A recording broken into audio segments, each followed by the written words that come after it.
the dog suddenly rushed into his master's memorial hall. Whimpering, he walked forward, gazing quietly at the memorial tablet. Everyone froze in shock. The dog let out repeated cries of grief.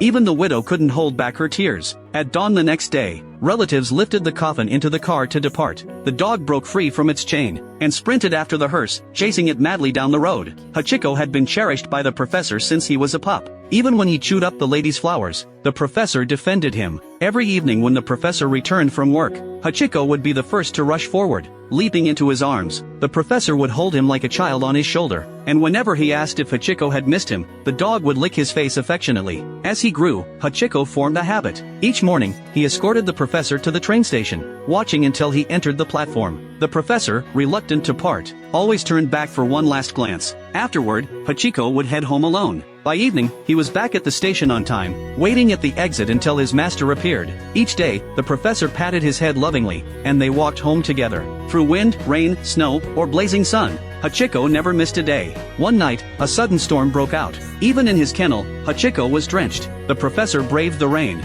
scooped him up, and carried him inside. He lit the stove for warmth, carefully wiping the water from Hachikō's fur. His wife heard the noise and came out, only to find her husband asleep with Hachikō in his arms. Furious, she woke him, snapping that he should just marry the dog instead, then slammed the door. The next morning, Hachikō barked wildly at the front gate, as if trying to keep the professor from leaving. At the station, he whimpered again, and back home he paced the yard in distress. That evening, no professor came. When Hachikō returned, he saw pallbearers carrying a coffin. He knew the master was inside. It turned out that the professor had unfortunately passed away due to a sudden illness in class, but Hachikō didn't understand death. He still went to the station every evening to wait. The widow sold the house, and sent Hachikō to live with relatives. They tied him to a post, and even in heavy rain, no one cared for him. So Hachikō bit through the rope.